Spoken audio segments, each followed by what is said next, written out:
The train's whistle cut through the Colorado twilight like a knife through silk.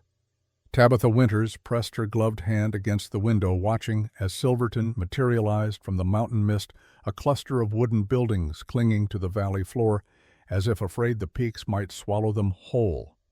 The sky bled crimson and gold, the kind of sunset that painters spent lifetimes trying to capture and always failed. But to Tabitha, the colors looked less like beauty and more like a warning, like blood on water, like the way her father's badge had gleamed in the lamplight that final night before the darkness took him forever. She forced the memory down, buried it beneath layers of practiced calm. 3 months had passed since Thomas Winters died in a Denver alley with a bullet in his chest and his daughter's name on his lips. 3 months of running, of looking over her shoulder, of sleeping with one eye open and a pistol under her pillow. 3 months of being someone else, somewhere else, always moving, never still. Until now. The train lurched to a stop, metal screaming against metal. Tabitha stood slowly, favoring her left leg as she always did, as she always would. The twisted limb had been with her since birth, a companion she'd never asked for but learned to live with. Other passengers pushed past her, eager to disembark their bodies, creating a current she had to navigate carefully. She'd learned long ago that in crowds people saw the limp before they saw her face. It was a useful kind of invisibility. She gathered her worn carpet bag and stepped onto the platform. The mountain air hit her lungs thin and cold, despite the lingering warmth of September. Around her, Silverton pulsed with the chaotic energy of a mining town in its prime. Miners fresh from the earth stumbled toward saloons. Women in fine dresses picked their way through mud that never quite dried. Children darted between wagons like minnows through reeds, and everywhere the smell of smoke and sweat and desperation. Tabitha's eyes moved across the scene with the trained precision her father had drilled into her from age 12. Count the exits. Note the armed men. Watch for hands moving toward weapons. Trust no one until they prove themselves worthy, and even then, trust carefully. She cataloged details without seeming to look a skill that had kept her alive in Denver when the men came hunting. A gunshot cracked from somewhere near the edge of town. Tabitha's body went rigid, her hand instinctively moving toward the pocket of her dress where a small derringer nested against her thigh. But the people around her barely flinched. Just another drunk firing at shadows, or a dispute over cards, or any of the 100 reasons men found to pull triggers in places like this. Still, her heart hammered against her ribs, and for a moment she was back in that alley, watching her father fall, seeing the face of the man who killed him, a face she would never forget, could never forget, even if forgetting might save her life. "Miss, you need help with that bag." Tabitha turned to find a boy of perhaps 14, all knees and elbows, grinning at her with the easy optimism of someone who hadn't yet learned how cruel the world could be. "No, thank you," she said, keeping her voice soft, unmemorable. "I can manage." The boy shrugged and moved on to other prospects. Tabitha started walking her gait, uneven but steady, toward the center of town. She'd memorized the layout from a map her cousin Martha had sent back when Martha still believed Tabitha was coming to Silverton to start fresh, to heal, to find work in a growing town that didn't ask too many questions. Martha didn't know about Denver, didn't know about the men who'd come in the night, didn't know that the cousin she'd tried to help was being hunted like an animal. Better that way. Safer. Tabitha was halfway to the boarding house when she saw him. He stood in front of the sheriff's office, a man tall enough to block the doorway's lamplight, broad-shouldered, beneath a duster coat that had seen better days. He had one hand on the shoulder of a drunk who swayed like a tree in wind, steering the man toward the jail with the kind of patient firmness that spoke of long practice. The lawman's face was shadowed beneath his hat, but something about the way he moved, the controlled power in his frame, made Tabitha's breath catch. And then he turned. For a heartbeat, maybe two, their eyes met across the dusty street. His were blue, the color of deep water, and in them Tabitha saw something she recognized because she carried it herself. The look of someone who'd seen too much, done too much, lost too much. His gaze swept over her, taking in the carpetbag, the travel-stained dress, the way she stood with her weight shifted to accommodate her damaged leg. But unlike most men, his eyes didn't linger on the deformity with pity or disgust.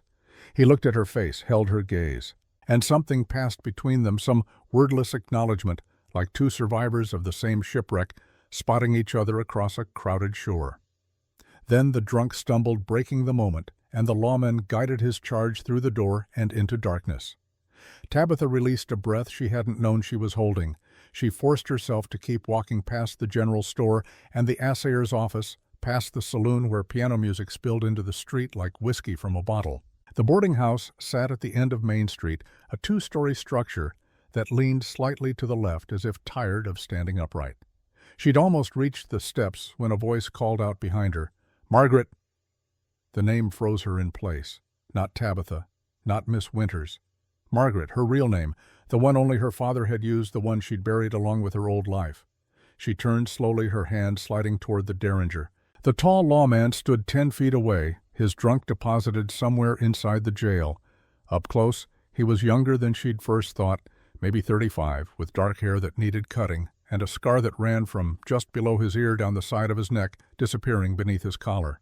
The kind of scar a bullet made when it came too close to ending everything. "I'm sorry," he said, his voice low and careful. "I thought you were someone else." But his eyes said he knew exactly who she was. Tabitha's mind raced. Run, fight, lie. She did what her father had taught her to do when trapped. She told a truth that sounded like a lie. "You're mistaken, sir. My name is Tabitha Winters. I've just arrived from Denver." Something flickered in his expression. Not surprise, recognition. "Denver," he repeated, as if testing the word. "Long journey." "Yes." "You here for the mining work most women who come alone are." "I'm a cook," Tabitha said. "I heard there might be opportunities." The lawman studied her for a long moment, and Tabitha had the unsettling sense that he was reading her the way she'd learned to read rooms, seeing past the surface to the secrets beneath. Finally, he nodded once, a decision made. "Quinn Oberlin," he said, not offering his hand, which Tabitha appreciated. "I run a ranch about 15 miles north of here. Rocking O. Lost our cook last month, and the men are getting restless. You any good? I can feed hungry men and keep a kitchen running, if that's what you're asking." "It is." Quinn glanced past her toward the mountains, then back. "Job comes with room and board, $20 a month. Work starts before dawn, ends after dark. It's not easy, but it's honest." Tabitha's instincts screamed caution. This man knew her name, her real name, which meant he knew about Denver, probably knew why she'd run. But he was offering her a job instead of turning her over to whoever might be looking. "Why, I'll need to see the place first," she said, buying time. "Fair enough. I'm heading back tomorrow at first light. Meet me here if you decide you want it." He tipped his hat and turned to go, but Tabitha's voice stopped him. "Why did you call me Margaret?" Quinn looked back over his shoulder. In the fading light, his face was half shadow, half gold, and Tabitha couldn't read his expression. "Like I said, you reminded me of someone who needed help and didn't get it in time."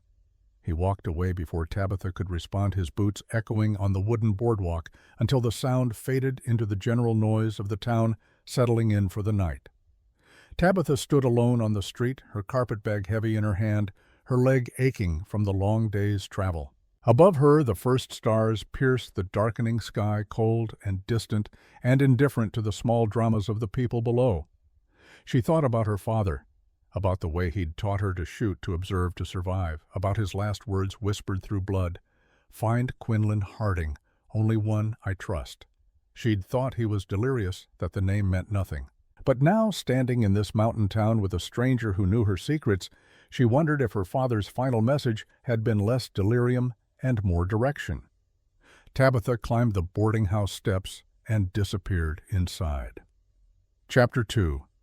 The ranch house materialized from morning mist like something out of a dream, 2 stories of solid timber with a porch that wrapped around 3 sides and mountains rising behind it like the walls of a fortress. Quinn had said little during the ride from town, letting his horse pick the path, while Tabitha rode beside him on a gentle mare, her carpetbag tied behind the saddle. The silence between them wasn't uncomfortable exactly, but it was weighted with unasked questions and unanswered truths. Now, as they approached the main house, Tabitha took inventory the way her father had trained her. The place was larger than most ranches, prosperous-looking, but not showy. Corrals held at least 20 horses. Outbuildings dotted the property, their purposes clear from their shapes and positions. Bunkhouse for the hands, barn for feed and tack, smokehouse, root cellar, all practical, all well-maintained. But it was the details that caught Tabitha's trained eye, the way the house sat positioned to see anyone approaching from 3 directions. The bars on the ground floor windows subtle, but definitely there. The fact that every building had a clear line of sight to every other building, no blind spots, no places to hide. And most telling, the gun rack visible through the bunkhouse window, holding not the usual 2 or 3 rifles, but at least a dozen enough to arm a small militia. This wasn't just a ranch, it was a fortress. And Quinn Oberlin, whoever he really was, expected trouble. A woman emerged from the house as they dismounted. She was perhaps 55, with steel-gray hair pulled into a severe bun and eyes that missed nothing. Her dress was simple but clean, her apron spotless despite the early hour. She looked Tabitha up and down the assessment, quick and thorough. "Mrs. Farthing," Quinn said by way of introduction. "Our housekeeper. Eleanor, this is Tabitha Winters. She'll be taking over the kitchen." "Can you make bread that doesn't break teeth?" Mrs. Farthing asked without preamble. "Yes, ma'am." "Stew that doesn't taste like boot leather." "I manage." "Pie, apple cherry, peach and pumpkin." Mrs. Farthing's mouth twitched. Might have been a smile. Might have been gas. "We'll see. Come on, then. Breakfast won't cook itself, and the men will be in from the morning work soon enough." She turned and marched back into the house. Quinn caught Tabitha's eye, and for a moment something like humor crossed his face. It transformed him, made him look younger, less haunted.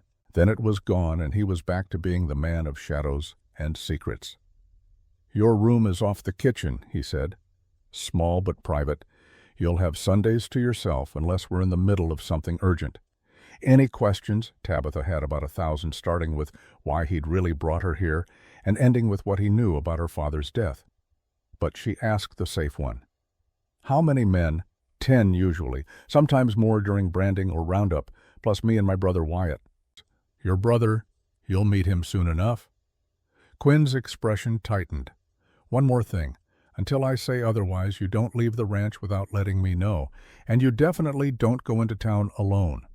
"I'm not a prisoner, Mr. Oberlin." "No," he agreed. "You're someone who's being hunted, and I'm trying to keep you alive long enough to deal with the people doing the hunting." The blunt words hit Tabitha like a slap. She'd been expecting the confrontation eventually, but not this soon, not this directly. She met his gaze, refusing to look away. "How much do you know?" "Enough. We'll talk later when there's time. For now, just cook and keep your head down. Can you do that?"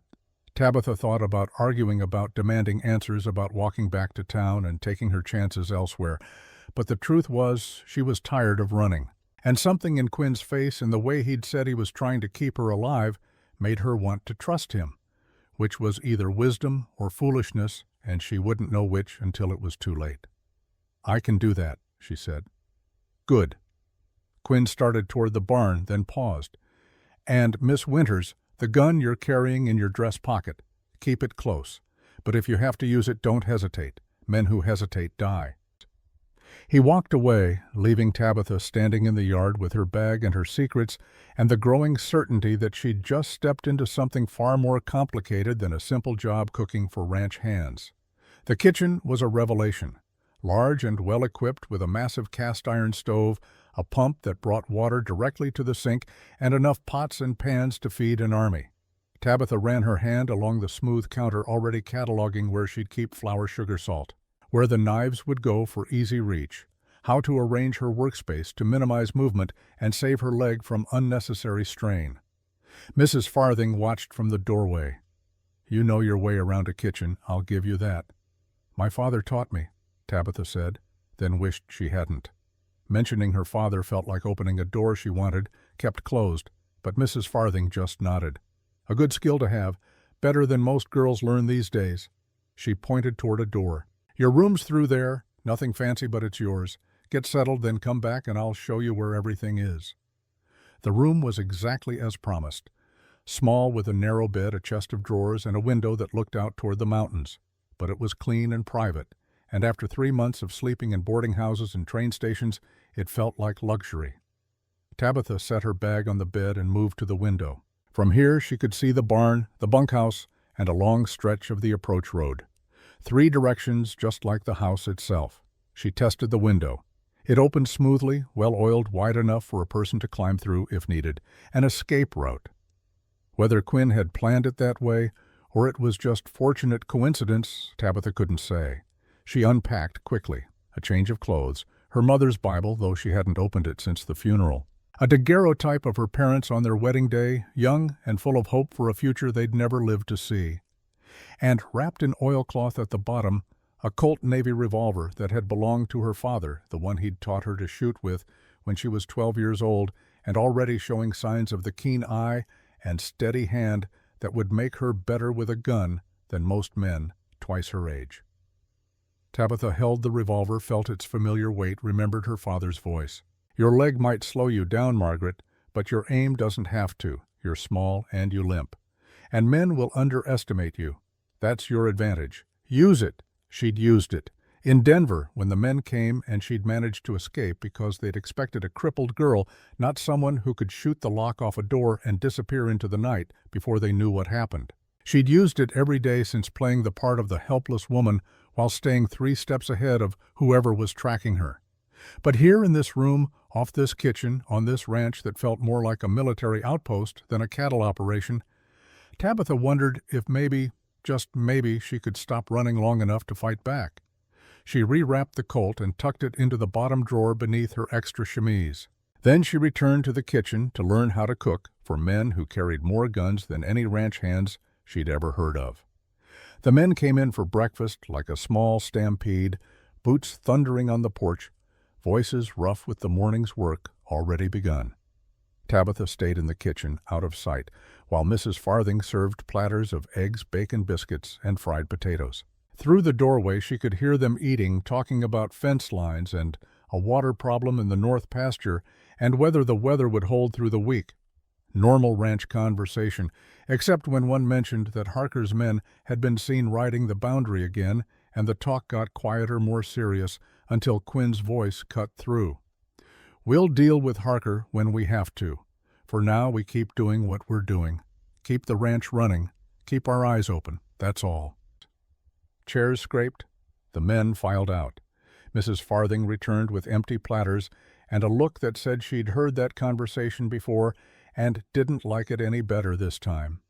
"Who's Harker?" Tabitha asked, starting to wash dishes. "Trouble," Mrs. Farthing said. "Owns the Silver Crown mine east of here. Been trying to buy this land for 2 years. Quinn keeps refusing and Harker keeps pushing. Why does he want it so badly? Same reason anyone wants anything out here. Money. There's silver in these mountains, and whoever controls the land controls the mines." The housekeeper's hands moved efficiently drying plates and stacking them. But there's more to it than that. There's always more when men like Harker are involved. Tabitha wanted to ask what she meant, but the back door opened and a young man walked in, and all thoughts of Marcus Harker fled her mind. He looked enough like Quinn to be his brother, as advertised. Same height, same dark hair, same strong build, but where Quinn's face was weathered and serious, this man's features held an easy charm, a smile that came quick and bright. He was younger, mid-20s maybe, and he moved with the careless confidence of someone who'd never had a door slammed in his face. "Well now," he said, his eyes landing on Tabitha, "this must be our new cook. I'm Wyatt Oberlin, the better-looking brother." He offered his hand. Tabitha shook it, noting the calluses that said he worked hard despite the easy manner, but she also noted the eyes. They were Quinn's blue but colder somehow, assessing, like he was trying to figure out a puzzle and wasn't sure yet if she was a piece that fit. "Tabitha Winters." "Pleasure's all mine, Miss Winters. Any chance there's coffee left? I've been up since before God remembered there was a world." Mrs. Farthing poured him a cup without being asked, and Wyatt settled at the kitchen table like he owned it. He sipped his coffee and watched Tabitha work, not in a lecherous way, but with that same calculating interest. It made her uncomfortable in a way Quinn's silences didn't. "So what brings a woman like you to a place like this?" Wyatt asked. "Not many ladies come to Silverton looking for ranch work." "I needed a job." Mr. Oberlin offered one. Quinn Has a habit of taking in strays," Wyatt said, and something in his tone suggested he wasn't entirely joking. "Dogs, horses, people who need saving. It's his greatest strength and his biggest weakness." "Wyatt," Mrs. Farthing said, a warning in her voice. But Wyatt just grinned. "I'm just making conversation, Eleanor. No harm in that." He turned back to Tabitha. "I'm glad you're here, Miss Winters. The cooking's been terrible since Mary left, and a man can only eat so much burned bacon before he starts to lose hope." He stood, drained his coffee, and headed for the door. Halfway through, he turned back. "One piece of advice if you'll take it. Quinn's a good man, best I know. But he keeps secrets, and those secrets have a way of getting people hurt. Just something to keep in mind." Then he was gone, leaving Tabitha with more questions than answers, and the distinct impression that nothing at Rocking O Ranch was quite what it seemed. Chapter 3. The first week passed in a blur of early mornings and late nights, learning the rhythm of the ranch and the preferences of the men who worked it. Tabitha discovered that Peterson, the oldest hand, liked his coffee strong enough to strip paint. That young Jake Morrison had a sweet tooth and would do extra chores for a piece of pie. That Riley and Johnson were inseparable, finishing each other's sentences like an old married couple. She learned which men could be trusted to wash their hands before eating and which needed reminding. Who told stories and who listened. Who laughed easily and who carried shadows in their eyes. And she learned that Quinn Oberlin ran his ranch with the precision of a military operation. Nothing wasted. Nothing left to chance. Every man had his job and did it without complaint because they respected Quinn in a way that went beyond employer and employee. They'd follow him into hell if he asked, and probably had at some point, based on the scars and haunted looks most of them carried. These weren't normal ranch hands. These were men running from something or toward something, men who'd found refuge here, and weren't asking too many questions about why their boss stockpiled weapons and ran patrols like they were expecting an invasion. Quinn himself remained distant, but not unkind. He thanked her for meals, complimented her biscuits, asked if she needed anything from town when he made supply runs. But he never mentioned Denver again, never explained how he knew her real name, never discussed the men who might be hunting her. It was like he'd opened a door that first day and then closed it again, waiting for the right moment to reopen it. Tabitha didn't push. She cooked and cleaned and kept her eyes open and her gun close. At night, alone in her room, she wrote letters to Martha that she never sent, explaining why she couldn't come home, why staying away was the only way to keep her cousin safe.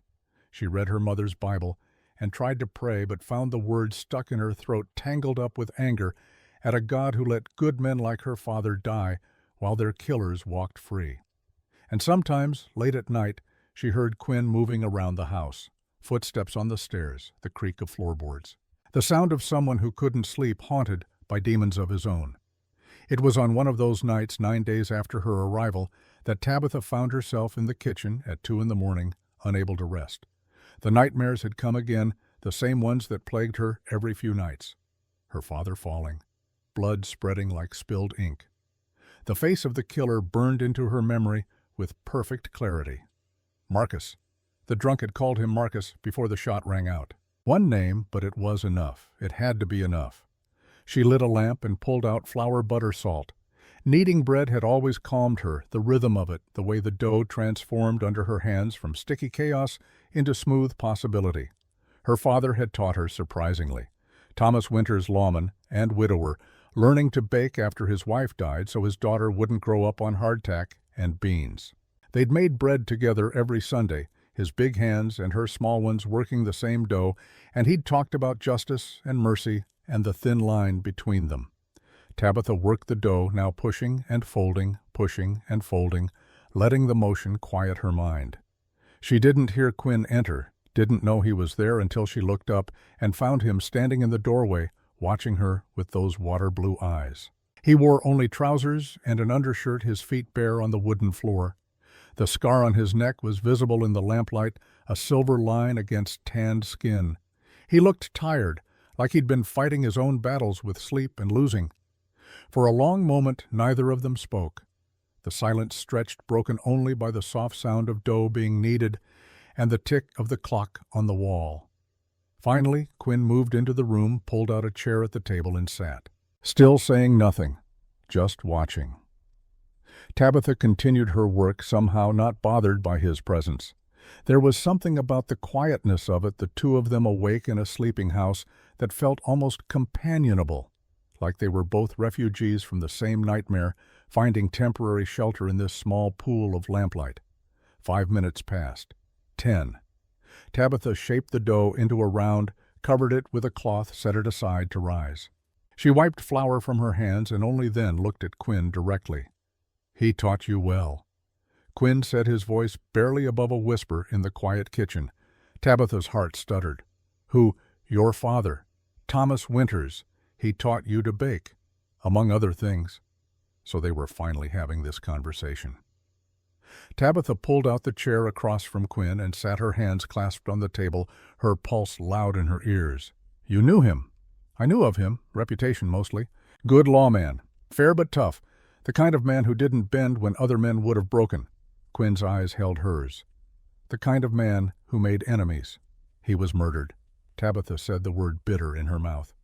"Shot in an alley in Denver 3 months ago. They said it was a robbery gone wrong, but they were lying. I was there. I saw the man who did it. Marcus Harker." The name hung in the air between them like a curse. Tabitha felt her breath leave her body, felt the world tilt sideways. "You know. I know a lot of things, Miss Winters, including the fact that Harker has men looking for you, including the fact that you're the only witness who can put him at the scene, including the fact that he won't stop until you're dead, or he is. How—" the word came out ragged. "How do you know any of this?" Quinn stood, moved to the window, looked out at the darkness beyond.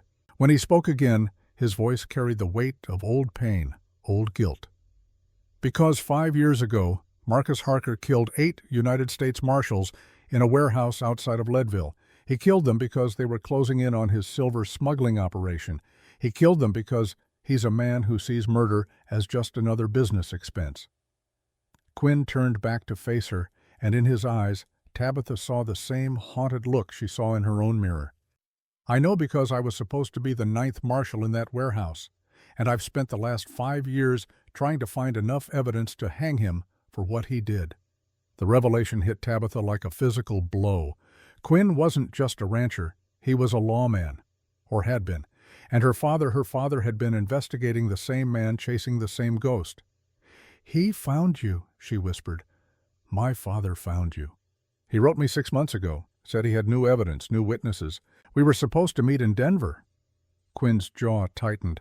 "I was 3 days late. By the time I arrived, he was already dead. But I knew you existed.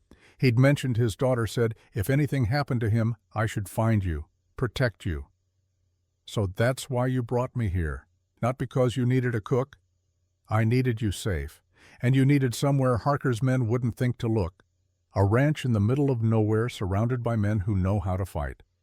Quinn moved back to the table, braced his hands on it, leaned toward her. "I'm sorry I didn't tell you sooner, but I needed to be sure you could be trusted, that you wouldn't panic and run leading Harker right to us."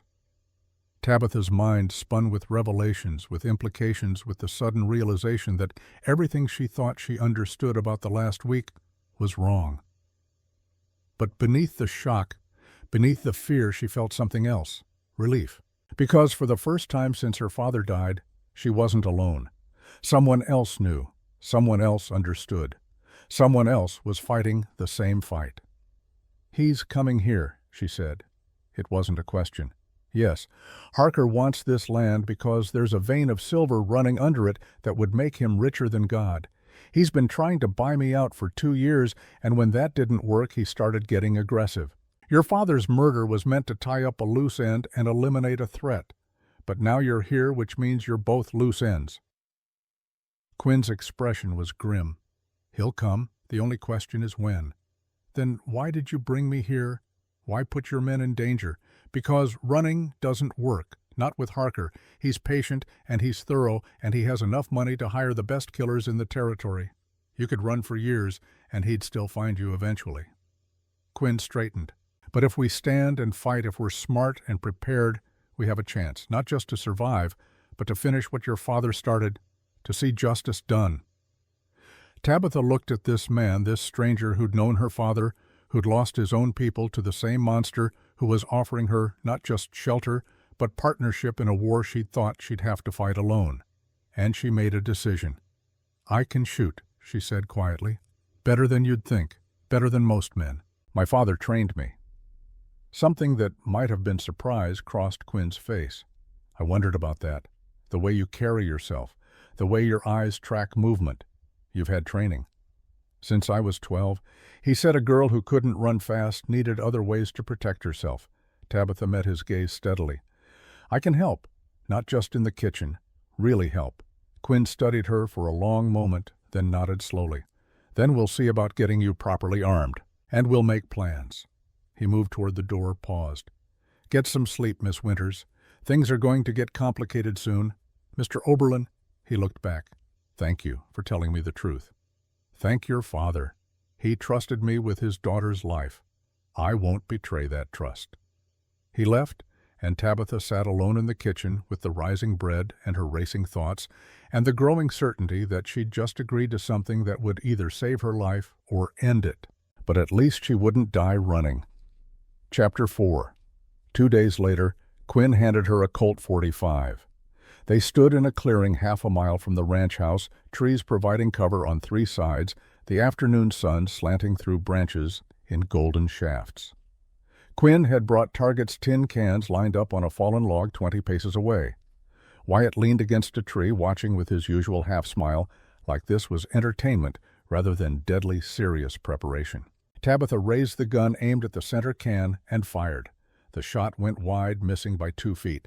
She adjusted, fired again. Still a miss, but closer. Quinn moved behind her.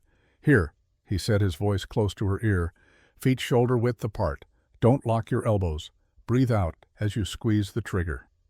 Tabitha let him adjust her stance, playing the role of novice shooter. She fired again, this time clipping the edge of a can. "Better," Quinn said. "Keep practicing." She worked through the cylinder methodically. Hit 1 can, solidly grazed 2 others, missed the rest. Competent, but unremarkable. Exactly what she wanted them to see. Wyatt called from his tree. "Not bad for someone new to shooting. Give her a few weeks and she might be decent." Tabitha was reloading when Quinn spoke quietly. "You're better than you're showing." She looked up, found him watching her with those sharp blue eyes. "I don't know what you mean." "Your hands, the way you load. That's muscle memory, not beginner's luck." He tilted his head. "Your father taught you, didn't he? Really taught you." Tabitha considered lying, then decided truth would serve better here. She raised the Colt, aimed at a can 25 yards away, and fired without hesitation. The can flew backward, a perfect center shot. She fired 5 more times. 6 cans, 6 hits, all center mass. The silence that followed was heavy with implications. "Your father was Thomas Winters," Quinn said. It wasn't a question. Sheriff Thomas Winters, before that a U.S. Marshal, before that an Army sharpshooter during the war. "Yes." "And he trained you." "From the time I was 12. He said a girl who couldn't run needed other ways to protect herself." Tabitha met his gaze steadily. "I'm not as good as he was, but I'm good enough." "Your father was Thomas Winters, wasn't he?" Quinn asked, and Tabitha realized he'd been testing her, waiting for confirmation he probably already had. "Yes." "Sheriff Thomas Winters. Before that, a U.S. Marshal. Before that, a sharpshooter in the Army during the war." Quinn moved closer. He was known for being able to hit a playing card at 50 paces. They said his daughter inherited his eye, that he trained her himself from the time she could hold a pistol. They said a lot of things. Were they true? Tabitha looked at the can she'd just hit with perfect accuracy, then back at Quinn. "My father believed a woman should be able to protect herself, so he taught me. I'm not as good as he was, but I'm good enough." "Good enough," Wyatt repeated, moving to join them. 6 shots, 6 perfect hits, and she calls it good enough. "I'm starting to like you, Miss Winters. You're full of surprises." But Quinn wasn't smiling. "Why hide it? Why pretend you could barely shoot when I gave you the gun? Because men who know I can shoot make assumptions. They either try to prove they're better or they see me as a threat. Men who think I'm harmless leave me alone." Tabitha tilted her head. "Isn't that why you didn't tell me who you really were? Because sometimes secrets keep you safe." Quinn's jaw tightened, but he nodded slowly. "Fair enough. But no more secrets between us, not about this. If we're going to stand against Harker, I need to know what you're capable of." Then ask me what you want to know, and I'll tell you the truth. Can you kill a man? The question hung in the mountain air, stark and brutal. Tabitha thought about the alley in Denver, about the moment she'd had her father's killer in her sights through a window, and hesitated just for a second, and he'd disappeared into the night. She thought about all the nights since then, wondering if she'd have the strength to pull the trigger when it mattered. I don't know, she said honestly. I've never had to. But if it's him or me, if it's Harker or the people I care about, then yes, I think I can. Quinn held her gaze for a long moment, then nodded. That's honest. I can work with honest. He turned to Wyatt. Get Peterson and Riley. Tell them to start running combat drills with Miss Winters. If she's going to fight, she needs to know how to move, how to take cover, how to reload under fire. You sure about this, brother? Wyatt asked, his usual levity gone. Once we start down this road, there's no going back. She's a civilian. She stopped being a civilian the moment she watched her father die, Quinn said quietly. And she stopped having a choice when Harker put a price on her head. At least this way, she'll be ready when he comes. He walked away, heading back toward the ranch, leaving Tabitha and Wyatt alone with the dead wolf and the weight of what had just been decided. Wyatt studied her with those cold blue eyes. You're either very brave or very stupid, Miss Winters. I haven't figured out which yet. Does it matter? Tabitha asked. I suppose not. Either way, you'll be bleeding or dead when this is over. He started after Quinn, then paused. For what it's worth, I hope you survive. You make good biscuits, and that's a skill worth preserving.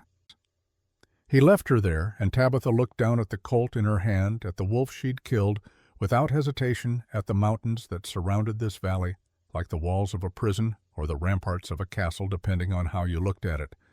Somewhere out there, Marcus Harker was coming. The man who'd killed her father, the man who'd killed Quinn's marshals, the man who wouldn't stop until everyone who threatened his empire was buried in the ground. But Tabitha Winters, the limping girl from Denver who'd spent 3 months running, had just decided to stand and fight. And she'd discovered something in that moment when she'd pulled the trigger and watched the wolf fall. She wasn't helpless. She was dangerous. And Marcus Harker had no idea what was waiting for him. Epilogue to Part 1.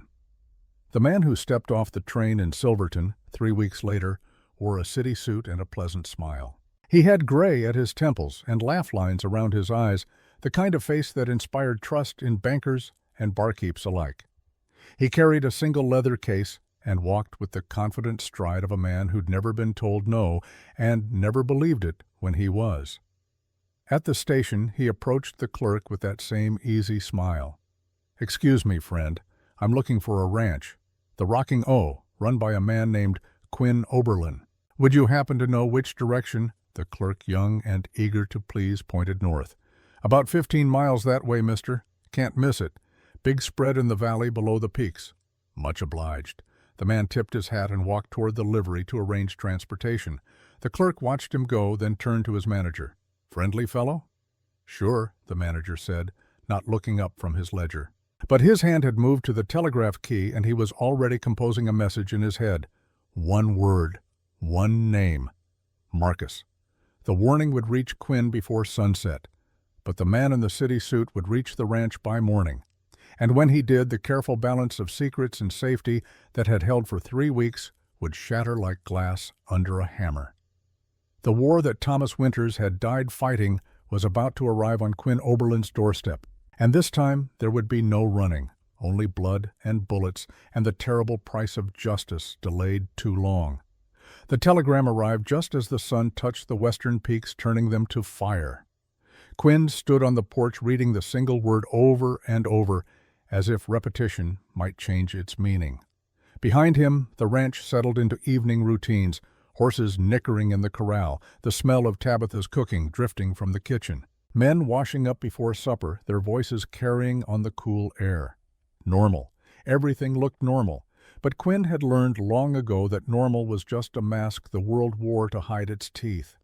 He found Tabitha in the kitchen, rolling out dough for biscuits, her sleeves pushed up and flour dusting her forearms like snow. She looked up when he entered, and whatever she saw in his face made her hands still on the rolling pin. What's happened? We need to talk, you, me, and Wyatt. Tonight after the men are fed. Quinn folded the telegram and tucked it into his pocket. He's here. In Silverton. Tabitha's face went pale, but her voice stayed steady. Harker. The message just said Marcus. Could be one of his lieutenants. Could be the man himself. Either way, it means we're out of time. She nodded once, then returned to her dough with hands that shook only slightly. Quinn watched her work, admiring the control it took to keep moving when every instinct probably screamed at her to run. She'd come so far in 3 weeks from the frightened woman on the train platform to this someone who could hear death was coming and still finish making biscuits for hungry men. Miss Winters, he said quietly. Tabitha, if we're going to die together, you might as well use my name. Tabitha, then. And I'm Quinn. He moved closer, drawn by something he didn't quite understand. We're not going to die. I won't let that happen. She looked at him, really looked at him, and in her green eyes he saw fear, but also determination, and something else. Trust. She trusted him. The realization hit Quinn like a fist to the chest, because he hadn't been trusted in a long time, not really, and he'd forgotten what it felt like to have someone believe in him. I know you won't, she said. That's why I'm still here. The moment stretched between them fragile and new, and Quinn found himself wanting to reach out to touch her flour-dusted hand to promise her things he had no business promising. But footsteps on the porch broke the spell, and he stepped back as the men filed in for supper. Later, he told himself. Later, when there was time for things that weren't survival and strategy and the arithmetic of violence, if there was a later. The men ate quickly that night, sensing something in the air the way animals sense storms. Peterson kept glancing at Quinn questions in his weathered eyes, but he didn't ask.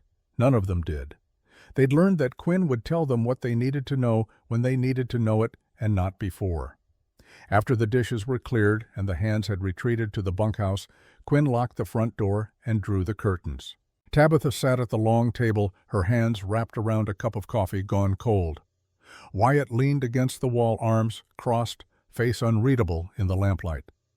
Mrs. Farthing stood in the kitchen doorway, and when Quinn met her eyes, she nodded. She knew. Of course she knew. Eleanor Farthing had been keeping secrets longer than any of them. Tell them, she said. All of it. They deserve to know what they're fighting for. Quinn pulled out a chair and sat suddenly tired in a way that had nothing to do with the hour. Where to start? How to explain 5 years of running and hiding and waiting for a reckoning that had finally arrived. He started with the warehouse.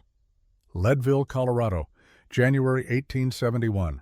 I was 30 years old, and I'd been a U.S. Marshal for 8 years. Good at my job, or I thought I was. My team had been tracking a silver smuggling ring for 2 years, and we finally had them. Names, dates, shipment routes, everything we needed to shut them down and send the men running it to prison for the rest of their lives. Quinn's hands clenched on the table, remembering. We set up a meeting in a warehouse by the river, 8 marshals including me. We were supposed to arrest the smugglers, seize the silver, close the case. Simple. Except it was a trap. Wyatt shifted against the wall, and Quinn saw the younger man's jaw tighten. He'd heard this story before, but he'd never heard Quinn tell it, never heard the raw edges in his voice. They came in shooting. Killed Marshal Davidson first, then Harper, then the others. I took a bullet to the neck, went down hard. Played dead while they finished off my team, while they stood over bodies and laughed about how easy it was. Quinn touched the scar, the silver line that marked him forever. When they left, I was the only one alive, barely. Crawled out of that warehouse, got to a doctor who asked no questions, and disappeared. Why? Tabitha asked softly. Why not go to the authorities? Because the authorities were in on it. Someone high up had sold us out, given our names and our plan to the smugglers. If I'd gone back, I'd have been dead within a week. Quinn met her eyes. So I became someone else. Quinlan Harding died in that warehouse. Quinn Oberlin bought this land, built this ranch, and waited. Waited for what? But Tabitha's expression said she already knew. For proof. For justice. For Marcus Harker to make a mistake. The name hung in the air like smoke. Mrs. Farthing moved into the room, her hands twisting in her apron, and when she spoke, her voice was barely above a whisper. I can tell you about his mistakes. I made the biggest one of my life when I married him." 3 heads turned toward her. Even Wyatt straightened, surprise crossing his face. "Eleanor," Quinn said. "My name was Eleanor Harker once. 22 years ago, I was a fool girl from Philadelphia who thought a handsome mine owner from Colorado was the answer to all her prayers." Mrs. Farthing's mouth twisted. "He was charming at first. They always are. But after the wedding, after he got what he wanted, the charm disappeared. What replaced it was cruelty." She pulled up her left sleeve, revealing a forearm cross-hatched with old scars, white lines against age-spotted skin. "He did this with a riding crop, said I'd burned his dinner. The truth was, he enjoyed it. Enjoyed my fear, my pain, enjoyed having someone he could hurt whenever the mood struck him." Tabitha made a small sound of distress, but Mrs. Farthing shook her head. "Don't pity me, child. I got out. Took me 5 years, but I found my courage and I ran. Made it as far as Denver before his men caught up with me." She looked at Quinn. "That's where I met your father, Miss Winters. Sheriff Thomas Winters found me hiding in an alley, half dead from a beating. He got me to safety, helped me disappear. Later, when Quinn needed someone he could trust at the ranch, Thomas recommended me. Said I had reason to want Harker dead just like Quinn did." "My father never mentioned you," Tabitha said. "He wouldn't have. Thomas was good at keeping secrets. Kept mine for 16 years, right up until Harker killed him for getting too close to the truth." Quinn leaned forward. "What truth, Eleanor? What did Thomas find?" Mrs. Farthing reached into her apron pocket and pulled out a small leather journal, its pages yellowed with age. "This. I stole it from Marcus before I left. Names, dates, payoffs to politicians and lawmen. Evidence of smuggling, bribery, murder. Everything you'd need to hang him 10 times over. But I was too scared to use it, too scared he'd find me if I came forward." She placed the journal on the table. "Thomas wanted to take it to the federal prosecutor in Denver. I told him to wait, said it was too dangerous. But he went anyway, and Harker killed him for it." Quinn picked up the journal, flipped through pages of cramped handwriting, columns of numbers, names he recognized from territorial politics. His hands shook as he realized what he was holding. "This is it," he said. "This is everything we need." "No," Wyatt said, his voice cutting through the moment. "It's everything Harker needs to destroy, which is why he's here." All eyes turned to the younger man. He pushed off from the wall, moved to the window, peered through a gap in the curtains at the darkness beyond. "Think about it. Harker's been trying to buy this ranch for 2 years. Why, the silver's valuable, sure, but there are other mines, other opportunities. Why fixate on this specific piece of land?" Wyatt turned back to face them. "Because he knows. Somehow he found out Eleanor is here, found out she has evidence that could destroy him. He wants the ranch so he can search it, find the journal, and eliminate the last threat to his empire." "But how would he know I'm here?" Mrs. Farthing asked. "I've been careful. Haven't used my real name in 16 years. Someone talked. Someone always talks." Wyatt's eyes flicked to Quinn, and something passed between them, some understanding Quinn didn't like at all. Or someone was placed here specifically to find out. The implication settled over the room like ice water. A spy. Someone in the ranch was feeding information to Harker. "Who?" Quinn asked, his voice deadly quiet. "I don't know yet, but I'm working on it." Wyatt moved back to his position against the wall. "In the meantime, we have bigger problems. If Harker's in Silverton, that means he's done being subtle. He's going to move against us, and soon." Quinn nodded slowly. "Then we move first. Tabitha, do you still have the letter your father sent you, the last one before he died?"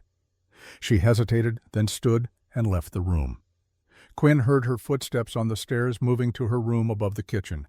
When she returned, she carried a folded piece of paper, the creases worn soft from being opened and closed too many times. "I haven't been able to read it," she admitted, handing it to Quinn. "Every time I try, I just see him lying there in the alley, and I can't." Quinn understood. He'd carried letters from dead men himself, words that became epitaphs. He unfolded the paper carefully, and Tabitha's father's handwriting covered the page in strong, clear strokes. "Margaret," Quinn read aloud, and Tabitha flinched at her real name. "If you're reading this, I'm gone. I'm sorry for that, sorrier than I can say. But I need you to know I didn't die for nothing. I found him. Found the man who killed those marshals in Leadville. His name is Marcus Harker, and he owns half of Colorado through blood and bribery." Quinn's voice caught, but he forced himself to continue. I have evidence, real evidence, that can put him away. But if I'm dead, that means he got to me first, which means he'll come for you next, because you're the only other person who knows what I know. So I need you to run, Margaret. Run as far and as fast as you can, and find Quinlan Harding. He's the only man I trust to keep you safe, the only one who understands what we're fighting. Tell him everything. Trust him. He's a good man, even if he doesn't believe it anymore. The letter went on, but Quinn couldn't read it, couldn't push words past the lump in his throat. Thomas Winters had trusted him, had sent his daughter, the most precious thing he had, into Quinn's care. And Quinn had brought her here to the very place Harker was coming, had put her directly in the path of the man who wanted her dead. Let me, Tabitha said softly, taking the letter from his shaking hands. She read the rest in a voice that trembled, but didn't break. Her father's words about loving her, about being proud of the woman she'd become. Instructions on where he'd hidden his savings, small, but enough to start over somewhere safe. And finally the last lines that made Tabitha's breath hitch. Be brave, my girl. You've always been braver than you knew.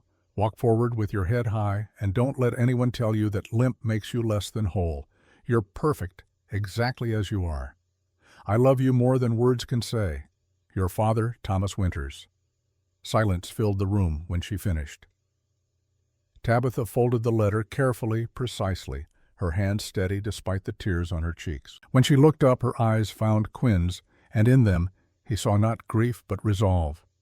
He trusted you, she said. So I trust you. Tell me what we do next. Quinn stood moved to a cabinet in the corner and pulled out a map of the valley. He spread it on the table, anchored the corners with books, and began marking positions. Harker will scout us first, send men to assess our defenses, count our numbers. We let them see what we want them to see. A ranch with normal security, nothing unusual. Meanwhile, we prepare. His finger traced the boundaries of the property. We have advantages. High ground, clear sightlines, men who know this land. But we're outnumbered. Harker can hire 20 guns without blinking. We have 10 men plus us. 13, Mrs. Farthing corrected. I can shoot. 12, Wyatt said, his voice odd. I need to tell you something. About who I really am. Quinn's head snapped up. Wyatt? The younger man's easy smile had vanished, replaced by something harder, older. My real name is Wyatt Sterling. 5 years ago I worked for Marcus Harker. I was one of the men in that warehouse. The words hit like bullets. Quinn's hand went to his gun automatically, years of training taking over. But Wyatt didn't move, didn't reach for his own weapon. I wasn't a shooter, he said quickly. I was a bookkeeper, kept records of shipments and payoffs. I didn't know about the trap, I swear. Harker told us it was a straight business meeting. When the shooting started, I hid like a coward and watched men die. His voice cracked. I watched you take that bullet and go down, and I did nothing. Then why are you here? Quinn asked, his hand still on his gun. Because after that night, I couldn't do it anymore. Couldn't work for a man who killed like it meant nothing. So I stole copies of the ledgers, and I ran. Harker's been hunting me ever since. Wyatt met Quinn's eyes. I found you 2 years ago. Figured out Quinn Oberlin was really Quinlan Harding. I came here to confess, to give you the evidence I had. But you gave me a job instead. Let me stay. Called me brother. And I've been trying to earn that ever since. Quinn's mind raced. Wyatt Sterling. He remembered the name from the investigation, a minor player, young and scared. Someone they'd planned to flip to use as a witness. And now that witness had been living under his roof for 2 years, lying about who he was. Why tell me now? Quinn asked. Because if we're going to fight Harker, you need to know who you're fighting with. No more secrets. Wyatt's jaw set. I betrayed you once by doing nothing. I won't do it again. The room held its breath. Quinn could feel Tabitha's eyes on him, waiting to see what he'd do. Part of him wanted to throw Wyatt out, wanted to rage at the deception. But another part, the part that had survived by trusting his instincts, said Wyatt was telling the truth. Said the young man had been trying to make amends the only way he knew how. You have the ledgers, Quinn asked finally. Hidden, safe. Combined with Eleanor's journal, that's enough evidence to bury Harker in any court in the territory. If we live long enough to get it there, Quinn's hand left his gun. Then we better make sure we do. He turned to Tabitha. You asked what we do next. We set a trap, use ourselves as bait, draw Harker in, and end this one way or another." "That's suicide," Mrs. Farthing said. "No, it's justice." Quinn looked at each of them in turn. "Thomas Winters died for this. 8 marshals died for this. We owe them more than running and hiding. We owe them an ending." Tabitha stood, moved around the table to stand beside Quinn. She placed her hand on the map on the mark indicating the ranch house. "Then we give them one," she said. Chapter 6. 3 days later, riders appeared on the eastern ridge. Quinn watched them through his spyglass from the barn roof, counting men and weapons. 6 riders, well armed, staying just beyond rifle range. Observing, exactly as he'd predicted. Below the ranch continued its normal routines. Men mending fences, horses being exercised, Tabitha hanging laundry in the yard.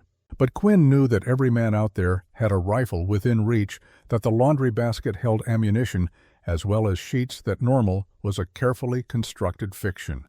The riders watched for an hour, then withdrew. Quinn climbed down and found Wyatt waiting. "Scouts," Quinn said, "which means the main force will come tomorrow, maybe the day after." Wyatt's eyes tracked the horizon. "We need more men."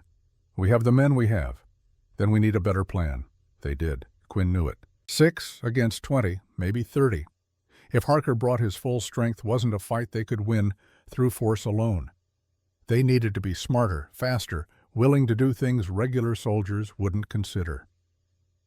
That night he called a meeting in the barn. All the hands gathered, faces hard in the lamplight. These were men who'd been in tight places before Quinn could see it in their scars and their eyes. Peterson, with his missing fingers from a cavalry saber.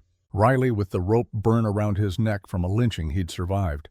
Johnson, whose limp matched Tabitha's, earned from a bullet in a range war down in Texas. Fighting men, all of them.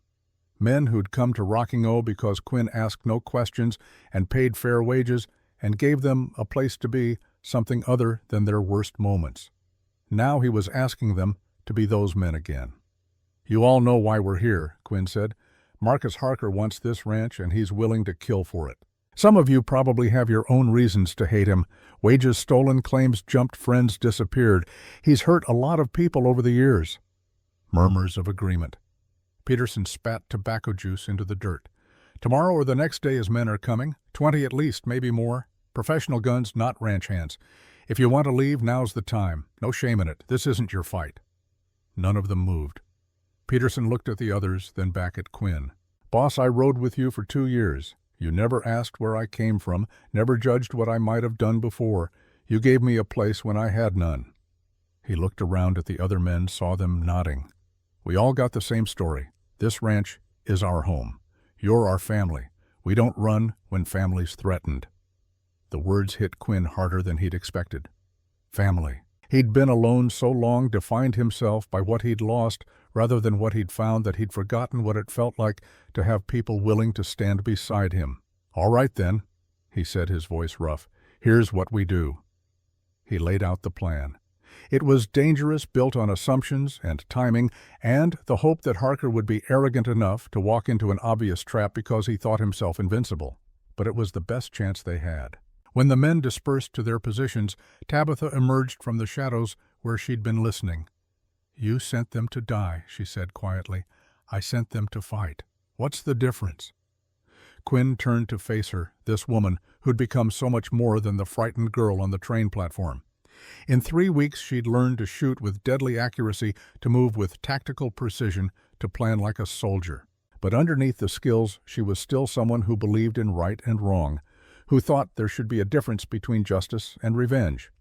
"The difference is choice," he said. "They chose to stay, chose to fight. I won't take that from them. Even if it gets them killed, even then."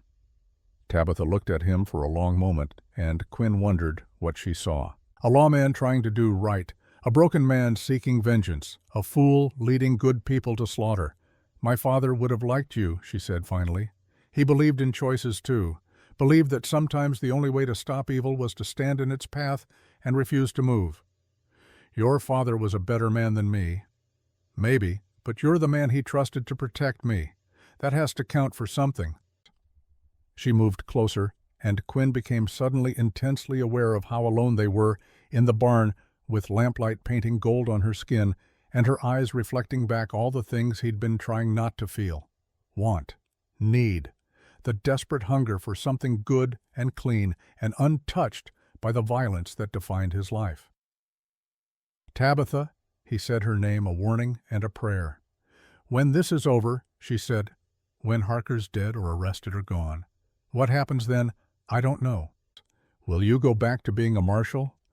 Take up your real name? Would it matter if I did?" She reached up, touched the scar on his neck, her fingers gentle on the damaged skin. "It would matter to me." Quinn caught her hand, held it against his chest where his heart hammered like it was trying to escape his ribs. "I'm not a good bet, Tabitha. I'm a dead man who forgot to lie down. I've got enemies and ghosts and a past that won't let go. You deserve better." "I deserve to make my own choices," she said, "and I choose this, choose you, whatever that means for however long we have." The space between them disappeared. Quinn didn't know who moved first, whether he pulled her close or she came to him, but suddenly she was in his arms and her mouth was on his, and the world narrowed to the taste of her, the feel of her, the rightness of holding someone who saw all his broken pieces and didn't look away. The kiss deepened, grew urgent with the knowledge that tomorrow might end everything, that this moment might be all they'd ever have. Quinn's hands tangled in her hair, loosening pins until the dark mass fell around her shoulders. Tabitha's fingers dug into his back, pulling him closer, and he could feel her heart racing against his chest, matching his rhythm for desperate rhythm. When they finally broke apart, both breathing hard, Quinn rested his forehead against hers. "If we survive this," he said. "When we survive this," she corrected, "when we survive this, I'm going to court you properly. Flowers and Sunday dinners and asking permission to hold your hand." Tabitha laughed, the sound bright and unexpected in the dark barn. "I've already got your hands on me, Quinn Oberlin. I think we're past asking permission." "Then I'll ask anyway." "Because you deserve to be courted and cherished and treated like something precious, not just someone I grabbed in a barn, because the world's ending."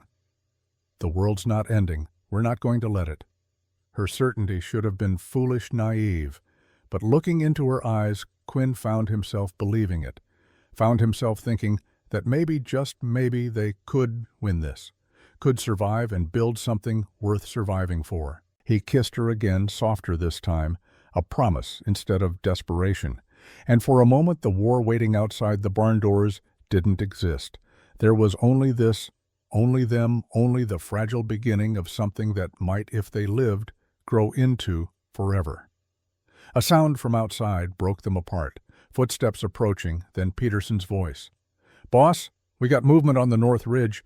Looks like they're setting up camp." Reality crashed back. Quinn squeezed Tabitha's hand once, then released her and moved toward the door. "How many?" "Can't tell in the dark. But there's campfires, at least a dozen." Quinn nodded. "Double the watch tonight, 2 men on each approach. Anyone sees anything, they wake me." "Yes, sir." Peterson left. Quinn turned back to Tabitha, who was repinning her hair with steady hands. "You should get some rest," he said. "So should you." "I will, after I check the positions."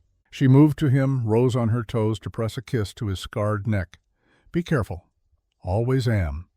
It was a lie, and they both knew it, but she smiled anyway, and Quinn carried that smile with him as he went out into the night to prepare for war. Chapter 7. Dawn came cold and clear. Quinn stood on the porch with coffee gone cold in his hand, watching the eastern sky pale from black to gray to rose gold. Beautiful, the kind of morning that made you glad to be alive. The kind of morning men died on. Movement caught his eye. On the northern ridge the campfires had been doused, but Quinn could see shapes moving. Riders mounting up, the glint of sun on metal that meant drawn weapons. "They're coming," Wyatt said from behind him. Quinn didn't turn. "How long?" "Hour, maybe less. They'll want full daylight for the attack." "Good. Gives our men time to get in position." Quinn finally looked at his friend, the man he'd called brother despite the lies. "You ready for this?" "No," Wyatt said honestly, "but I'm doing it anyway. That's all any of us can do." They stood together in silence, watching the sun climb and the riders gather. 2 men with too many ghosts between them, preparing to face the monster that had created those ghosts. It should have felt lonely standing on that porch knowing death was riding toward them. But it didn't. Because Tabitha emerged from the house, checking the load on her rifle. Because Mrs. Farthing stood in the doorway, grim-faced and determined. Because Peterson and Riley and Johnson and all the others were taking up positions ready to fight for the only home they had. Family Peterson had called them. Maybe he was right. The riders started down from the ridge, a dark mass moving like a single creature. Quinn counted them. 23 men, all armed, all hardened. At their head rode a man in a city suit, gray at the temples, looking for all the world like a businessman heading to a meeting. Marcus Harker had come in person. Quinn felt Tabitha stiffen beside him as she recognized the man who'd killed her father. Her hands tightened on her rifle knuckles, white. "Not yet," Quinn said quietly. "Let them get close. Let them think they've won." The riders approached at a walk, confident, taking their time. When they were 50 yards out, Harker raised his hand and the group stopped. He dismounted, walked the last few steps alone. "Oberlin," he called, "or should I say, Marshal Harding, I know who you are. Known for months." Quinn said nothing. Just watched the man who'd murdered 8 good people come closer. "You've caused me considerable trouble," Harker continued. "Cost me time and money, made me look weak. I don't appreciate that." "You killed my team," Quinn said, his voice carrying across the yard. "Killed them in cold blood. You think I care what you appreciate?" Harker smiled, and it was the smile of a man who knew he held all the cards. "Your team was in the way, just like you're in the way now, just like Thomas Winters was in the way. I remove obstacles, Marshal. It's just business." Tabitha made a sound low in her throat, rage and grief tangled together. Harker's eyes flicked to her. "Ah, the daughter. You have your father's eyes." He tilted his head. "He died hard, you know. Begged at the end. Asked me to spare you." It was a lie meant to wound, and Quinn felt Tabitha flinch. But she didn't break, didn't give Harker the satisfaction. "You're surrounded," Harker said, turning back to Quinn. "Outgunned. This can end easy or hard, your choice. Give me Eleanor Farthing and whatever evidence you've been hoarding. Let me search the ranch, then ride away and never come back. I'll even let you live. And if I refuse, then everyone dies, starting with her." Harker nodded toward Tabitha. "I'll make it slow, make you watch, make you remember what happens when people cross me." Quinn felt the weight of every eye on him, waiting for his response. The right thing would be to surrender to save the people who depended on him. The smart thing would be to take Harker's offer run live to fight another day, but Quinn had spent 5 years running, and he was done. "I've got a counter-offer," he said. "You and your men turn around and ride out. Leave Colorado. Never come back. Do that, and I'll let you live long enough to stand trial." Harker laughed genuine amusement, lighting his face. "You always were an idealistic fool, Harding. That's why you lost in Leadville. That's why you'll lose now." He raised his hand, signaling his men. Guns came up, aiming at the house. "Last chance," Harker said. "Surrender or die." Quinn looked at Tabitha, at Wyatt, at Mrs. Farthing, saw them all nod one by one, accepting what came next. "Then I guess we die," Quinn said, and pulled the trigger he'd been holding this entire time, firing the shot that would tell his men the trap was sprung. All hell broke loose. The world exploded into noise and fire. Quinn's signal shot cracked the morning silence, and the trap he'd spent 3 days preparing sprang to life. From the barn roof, Peterson opened up with a Winchester, dropping the first of Harker's men before they could react. From the bunkhouse windows, Riley and Johnson laid down, covering fire, forcing the riders to scatter. The horses panicked, rearing and bolting, turning Harker's organized force into chaos. But Harker's men were professionals. The surprise lasted maybe 10 seconds before they recovered, diving from saddles, using their fallen horses as cover, returning fire with deadly precision. Bullets tore through the porch railing where Quinn had stood moments before. Glass shattered, wood splintered. Quinn had already moved, pulling Tabitha with him through the door and into the house. Wyatt followed, slamming the door and dropping the heavy bar across it. Outside, the gunfire intensified, a constant roar that made thinking nearly impossible. "Upstairs," Quinn shouted over the noise. "Second floor has better angles." They raced up the stairs. Quinn's mind cataloging damage and positioning even as his heart hammered against his ribs. The plan had been to scatter Harker's force, pick them off from protected positions, force a retreat. But plans only lasted until the first shot, and this fight was already going sideways. At the top of the stairs, Quinn moved to the window overlooking the yard. Below, Harker's men had found cover behind the water trough, a wagon the corral fence. They were returning fire methodically, professionally, keeping the defenders pinned while others moved to flank. And Harker himself had disappeared. That realization sent ice through Quinn's veins. Marcus Harker hadn't survived this long by being predictable, by standing in the open while his men died around him. He'd pulled back, was planning something, and Quinn couldn't see what. A bullet punched through the window frame beside Quinn's head, showering him with splinters. He returned fire, saw one of Harker's men go down clutching his leg. Movement from the bunkhouse caught his eye. Jake Morrison, the young ranch hand who'd always been too curious about Quinn's past, slipped out the back door and started running in a crouch toward Harker's position, in his hand a white cloth, signaling. The spy revealing himself at last. "Peterson," Quinn called down to the barn. "Morrison, he's running to Harker." Peterson's rifle cracked once. Morrison went down hard, 20 yards from the bunkhouse, clutching his leg and screaming. He wouldn't be delivering whatever information he'd been hoarding. "Traitor!" Peterson spat and fired again, this time into the dirt near Morrison's head. A warning. "Stay down, or the next one's lethal." Beside him, Tabitha worked her rifle with calm efficiency, taking careful shots, making every bullet count. On his other side, Wyatt fired and reloaded, his face set in grim concentration. The minutes stretched, each one feeling like an hour, the air filled with gun smoke, thick and choking. Quinn's ears rang from the constant noise. Downstairs, he could hear misses. Farthing moving around, reloading magazines, preparing bandages, doing the 100 small things that kept fighting men alive. Then, Riley's voice cut through the chaos, shouting from the bunkhouse. "They're trying the barn, 3 men moving fast." Quinn swore. The barn held their ammunition stores, their spare weapons, everything they'd need if this turned into a siege. If Harker's men took it, the fight was over. "I'll go," Wyatt said, already moving toward the stairs. "Take Peterson," Quinn called after him, "and be careful." Wyatt's grin was quick and reckless. "Careful's boring, brother." He disappeared down the stairs, and Quinn felt a twist of fear that had nothing to do with bullets and everything to do with the possibility of losing someone he'd come to care about, lies and all. But there was no time to dwell on it, because movement in the yard caught his eye. 4 of Harker's men were making a run for the house, using the gun smoke as cover. They'd get to the back door before anyone could stop them. Quinn leaned out the window, fired 3 times, fast, dropped 2 of them. Tabitha got the 3rd with a shot that took him in the shoulder, spinning him around. But the 4th made it to the house, and Quinn heard the crash of breaking glass from below. "They're inside," he said, moving toward the stairs. Tabitha followed, her limp more pronounced now, adrenaline wearing off enough that pain broke through.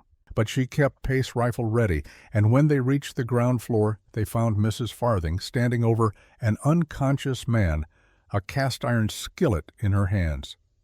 "Came through the kitchen window," she said calmly. "Didn't expect an old woman with cookware." Quinn almost smiled. Almost. But then gunfire erupted from the barn, heavy and sustained, and he knew Wyatt and Peterson had engaged the men trying to take it. The sound was too loud, too close, too desperate. Something was wrong. Quinn started toward the back door, but Tabitha caught his arm. "It's a diversion," she said. "They want you out there, want to separate us." She was right. Harker was too smart for a straight fight. He'd pull Quinn out, isolate him, pick off the defenders, one by one.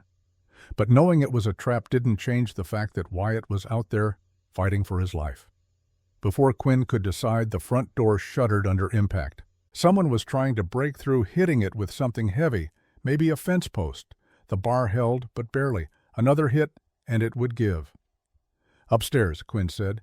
"We can't hold the ground floor." They retreated to the 2nd story, Mrs. Farthing coming with them despite her protests that someone needed to watch the kitchen. Quinn positioned them at different windows, creating overlapping fields of fire. Below, the door finally gave way with a crash of splintering wood. Men poured in. Quinn counted 5, maybe 6, spreading through the house. He heard them shouting to each other, coordinating their search.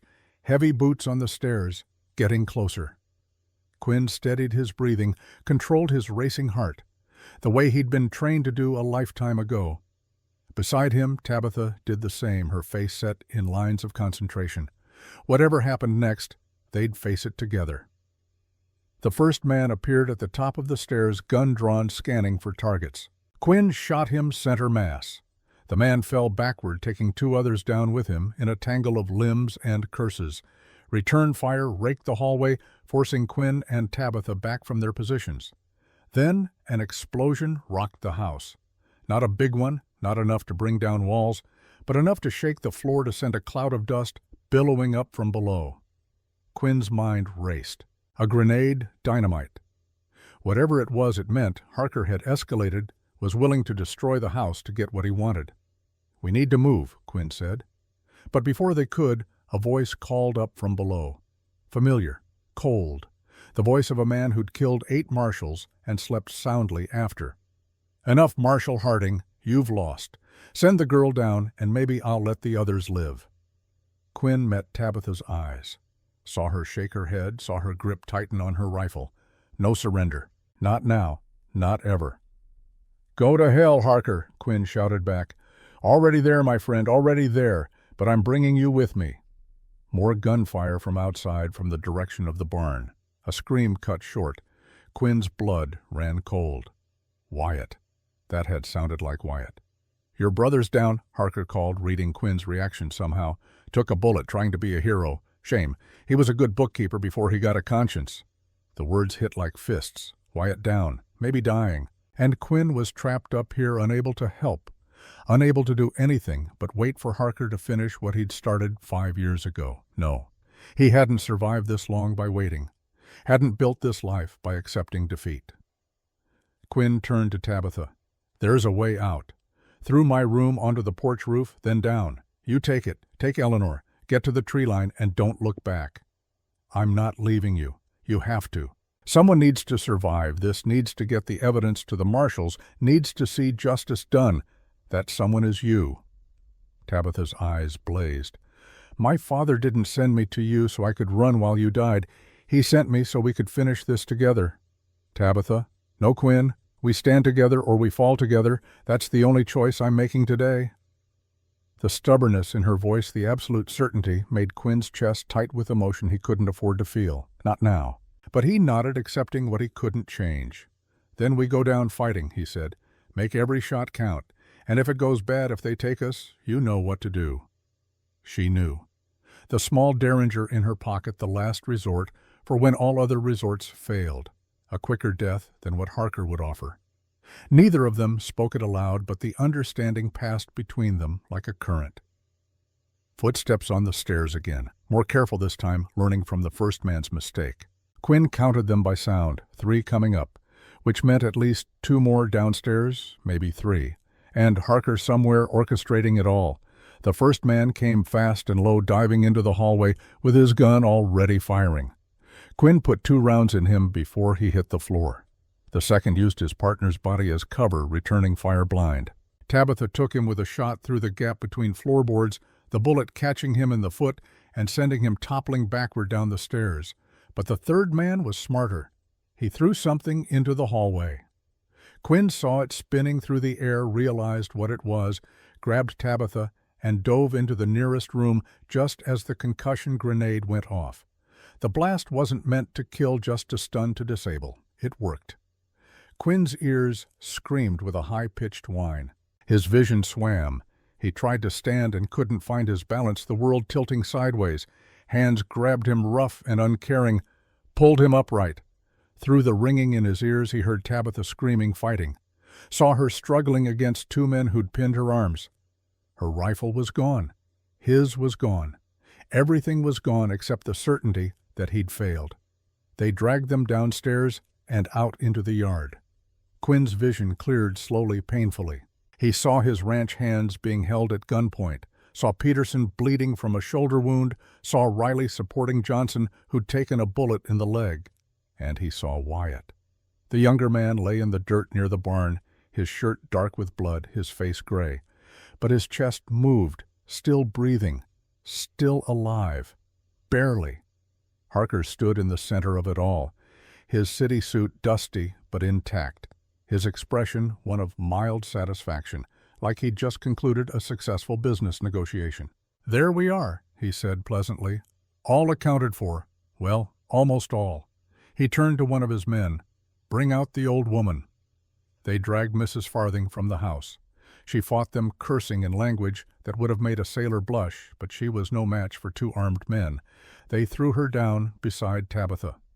"My dear Eleanor," Harker said, looking at his former wife, "it's been a long time. You haven't aged well. Go to hell, Marcus. Eventually, but not today." He turned to Quinn. "I'm a reasonable man, Marshal. I don't enjoy killing. It's messy and it attracts attention. So I'm going to make you an offer. Tell me where the evidence is. The journal Eleanor stole the ledgers your pet bookkeeper copied. Tell me, and I'll make the deaths quick. Your men, the women, even you, quick and painless. And if I refuse," Quinn's voice came out rough, his ears still ringing, "then I start with her." Harker nodded toward Tabitha. "And I take my time. Make you watch while I do things that would make you beg me to kill her. Then I move on to Eleanor. Then your men. Saving you for last so you can carry the weight of everyone's suffering before you finally get to die." The casual cruelty in his voice, the matter-of-fact way he described torture and murder, confirmed everything Quinn had ever believed about Marcus Harker. This was a man without conscience, without mercy, without any quality that made someone human. "You'll never find it," Quinn said. "I hid it too well." Harker smiled. "Then I guess we start the unpleasant business." He drew a knife from his belt, tested its edge against his thumb, walked toward Tabitha with the lazy confidence of a cat approaching a trapped mouse. Quinn struggled against the men holding him, but they were too strong, their grips like iron. This was it, the end.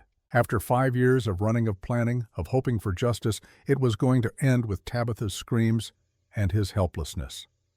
But then Wyatt moved. Chapter 9. The younger man shouldn't have been able to move.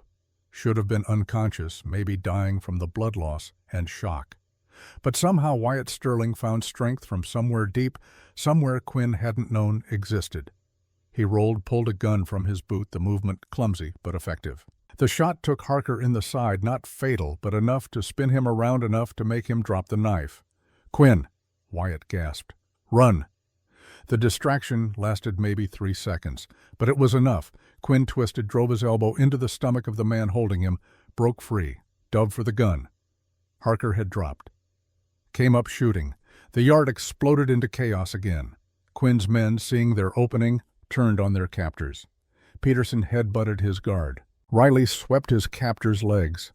The momentary surprise gave them the advantage they needed. Quinn fired twice more, dropping the men who'd held Tabitha. She scrambled to her feet, grabbed the knife Harker had dropped, and in one fluid motion buried it in the thigh of the man reaching for his gun. Harker stumbled backward, clutching his bleeding side, shock and fury warring on his face. He pulled a Derringer from his coat pocket, aimed it at Quinn's chest. Time slowed. Quinn saw the hammer falling, saw death coming for him, the way it had come for his team 5 years ago. This was how it ended. Shot by the same man in the same way, dying for the same cause. But Wyatt moved again, threw himself between Quinn and the bullet. Took the shot meant for his friend in the chest, the impact throwing him backward into Quinn's arms. "No," Quinn heard himself saying. "No, Wyatt, no." Blood. So much blood. Wyatt's shirt was soaked with it, his face going from gray to white. But his eyes found Quinn's, and in them was peace. "Told you," Wyatt whispered. "Not going to betray you again." "You never did," Quinn choked out. "Never. You hear me? You were my brother. You are my brother." "Good." Wyatt's breath rattled. "That's good. Wanted to be worth something. Wanted to matter." "You did. You do." Wyatt smiled, blood on his teeth. "Liar. But thanks." His hand found Quinn's, gripped weakly. "Finish it. For both of us." Then the light went out of his eyes, and Quinn was holding a body instead of a person, holding the empty shell of someone who'd tried to make amends the only way he knew how. Something broke inside Quinn then. Not dramatically, not loudly, just a quiet crack like ice giving way under pressure, and rage poured through the gap. Cold rage, focused rage, the kind that made men dangerous beyond reason. He laid Wyatt down, gently closed his eyes with a trembling hand. Then he stood and turned to Marcus Harker. The mine owner had made it to his horse, was trying to mount despite his wounded side. His remaining men were scattered, some dead, some wounded, some running for their lives. The fight was over. Harker had lost. But Quinn wasn't done, wasn't even close. He crossed the yard in 5 strides, grabbed Harker by the collar, and dragged him off the horse. The older man fell hard, the breath knocked from his lungs. Quinn stood over him, gun pointed at his head. "Quinn, don't," Tabitha's voice behind him. "He needs to stand trial, needs to face justice." "He killed Wyatt." I know. But killing him won't bring Wyatt back, won't bring my father back, won't bring any of them back." Quinn's hand shook. It would be so easy. One squeeze of the trigger, and Marcus Harker would be dead, would never hurt anyone again. Justice swift and final. But then he remembered Thomas Winter's letter. Remembered the good man who'd trusted Quinn to protect his daughter, who'd believed in law even when the law failed him. Remembered Wyatt's last words. Finish it. For both of us. Finishing it meant more than just killing. It meant seeing it through properly. Meant making sure Harker's crimes became public, that his victims got vindication, that the corrupt system he'd built came crashing down. It meant doing the job of a marshal, not an executioner. Quinn lowered the gun. "Get up," he said to Harker.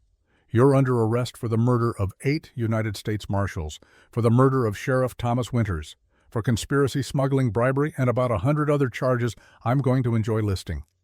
Harker spat blood. "You think this changes anything? I've got lawyers, judges, politicians in my pocket. I'll be free before the month's out."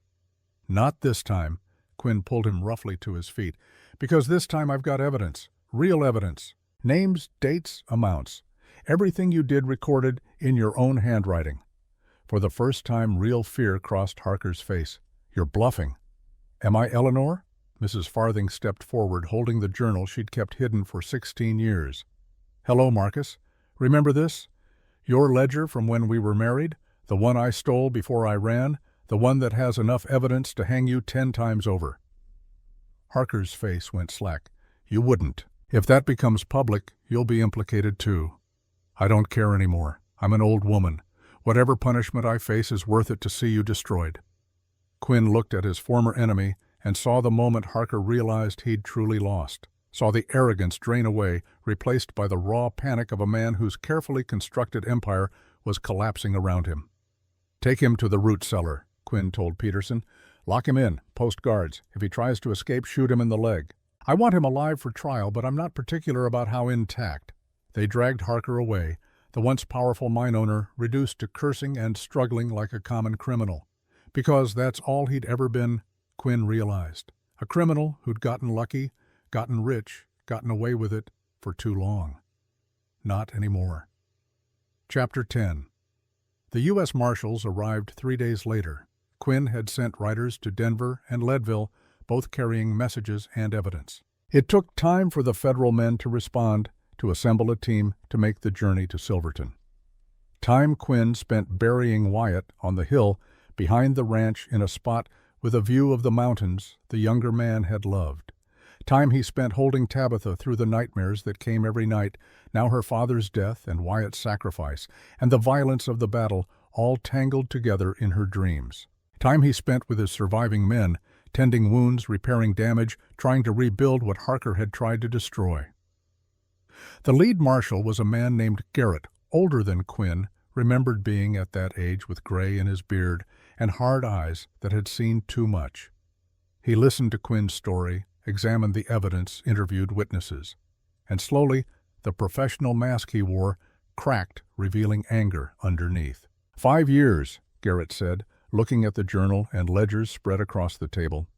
"We've been looking for this kind of evidence for 5 years. Where the hell have you been?" "Harding." "Surviving," Quinn said, "trying to stay alive long enough to see this day." Garrett studied him. "You know coming back means questions. An inquiry into why you faked your death, why you didn't report in, why you took matters into your own hands. I know. Could mean suspension. Loss of your marshal's commission. Could even mean charges if some bureaucrat decides you went too far. I know that too. You willing to face that after everything?" Quinn looked out the window to where Tabitha was working in the garden. Mrs. Farthing had started her limp as much a part of her as her stubborn courage.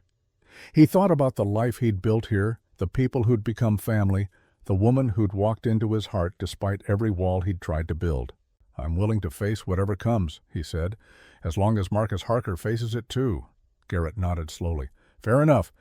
We'll take him to Denver, hold him until trial. And you're going to testify, tell the whole story, both of you." He glanced toward Tabitha. "The daughter of Thomas Winters. That's going to carry weight with the court. She's been through enough. I know. But the law doesn't care about enough. It cares about evidence and testimony. If you want Harker to hang, she'll need to take the stand." Quinn found Tabitha later sitting on the porch steps in the evening light. She was reading or pretending to a book of poetry he'd given her weeks ago that felt like years. When he sat beside her, she set the book down and leaned her head against his shoulder. "They're taking him tomorrow," Quinn said. "Good. Garrett wants you to testify. About your father's death, about what you saw." Tabitha was quiet for a long moment. "Will it hurt him, my testimony?" "It'll bury him." "Then I'll do it. I'll stand in that courtroom and look Marcus Harker in the eye and tell everyone what he did. For my father, for Wyatt, for all of them." Quinn turned to face her, cupped her cheek in his hand. "You're the bravest person I've ever met. You know that I'm terrified. Bravery isn't about not being scared. It's about being scared and doing it anyway." She smiled that small, sad smile he'd come to know so well. "My father used to say that. Smart man."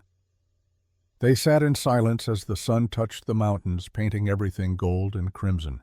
Around them the ranch was quiet, recovering the sounds of normal life, slowly returning after days of violence and death. Finally Tabitha spoke again. "What happens after the trial?" "I don't know.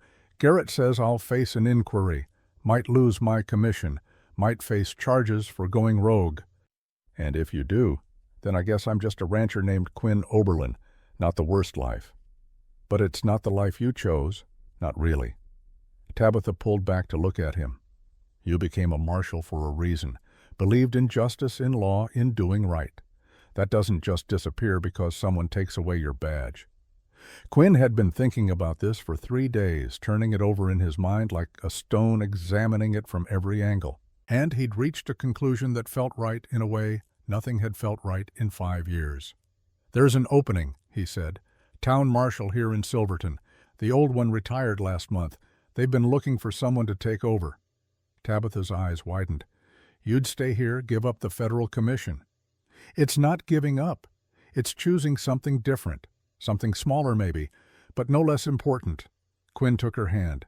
"This town needs law. Needs someone willing to stand up to men like Harker to protect people who can't protect themselves. And I need a place to belong.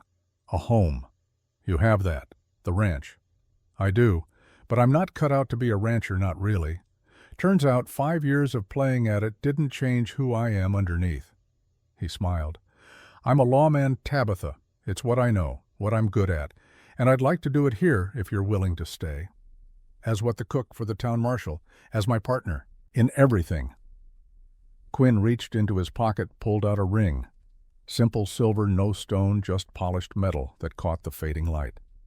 "I know it's too soon. Know you probably need time to heal, to figure out what you want. But I also know that life's too short to wait for perfect timing. I love you, Tabitha Winters. Love your strength and your courage and the way you refuse to let your limp define you. Love the way you make me want to be better than I am. Marry me. Help me build something worth building in this town." Tears streaked Tabitha's cheeks, catching the sunset like liquid gold. "That's not much of a proposal. You didn't even ask, just told me you loved me and shoved a ring at me." "You're right. I'm terrible at this." Quinn started to lower the ring, but Tabitha grabbed his hand. "I didn't say no. You didn't say yes either. Because you didn't ask properly." But she was smiling through her tears, and Quinn felt hope bloom in his chest. He slid off the step, went to one knee in the dust, and looked up at the woman who'd walked into his life and changed everything. "Tabitha Winters, will you marry me? Will you stand beside me while I try to bring law to a lawless town? Will you be my partner, my love, my reason for coming home every night? Will you walk with me, limp and all, into whatever future we can build together?" "Yes," she said. "Yes to all of it." He slipped the ring onto her finger, and it fit perfectly, like it had been made for her hand. Then she pulled him up and kissed him, and for a moment the world narrowed to just this, just them, just the promise of tomorrow. When they finally broke apart, Mrs. Farthing was standing in the doorway, wiping her eyes with her apron. "About time," she said. "I was beginning to think you two would dance around each other forever." "How long have you been standing there?" Quinn asked. "Long enough. Now get inside. Dinner's ready, and I won't have good food going cold while you two make moon eyes at each other." Epilogue. 6 months later, on a spring morning when the aspens were just beginning to bud, Tabitha Winters became Tabitha Harding in a small ceremony at Silverton's church. She wore a dress of pale blue, simple but beautiful, with her hair caught up in the combs Quinn had given her. He wore his marshal's badge newly polished and tried not to shake as he said his vows. Peterson stood as best man, his shoulder healed but still stiff. Mrs. Farthing dabbed at her eyes through the whole ceremony. And halfway through, when the preacher asked if anyone objected, everyone in the church turned to look at the empty space in the back row, the one they'd left for Wyatt, and Quinn felt his friend's absence, like a wound that would never quite heal, but he also felt joy, pure and simple and hard-won, the kind that came from surviving the worst and choosing to build anyway. After the ceremony, as they walked through town toward the marshal's office that was now their home, people called out congratulations. Miners and merchants, ranchers and rail workers, the whole sprawling community of Silverton turning out to celebrate the wedding of their marshal and the woman who'd become, in the months since the battle, something of a legend herself. The limping girl who could shoot like her father, the woman who'd faced down Marcus Harker and lived to testify, the deputy marshal who wore a badge and wasn't afraid to use the gun that came with it, because that had been the final twist, the one Quinn hadn't seen coming. When the town council offered him the marshal position, they'd asked what he needed to take the job. And Quinn had looked at Tabitha, at her sharp eyes and steady hands, and known exactly what to say. "A deputy. Someone I trust to watch my back." They'd balked at first, said no woman had ever been a deputy marshal, not in Colorado, maybe not anywhere. But Quinn had stood firm. Tabitha or no one. Take it or leave it. They'd taken it. Now she walked beside him, her badge gleaming on her dress, her limp as pronounced as ever, but no longer something she tried to hide. People nodded to her. "Deputy Harding." "Ma'am?" Respected not despite her disability, but because of everything she'd proved she could do. At the office, Quinn unlocked the door and carried his bride across the threshold. She laughed the sound bright and free and kissed him soundly. "Ready for this?" she asked. "This life we're building." Quinn looked around the office. 2 desks, a gun rack, a jail cell in the back. Simple, honest.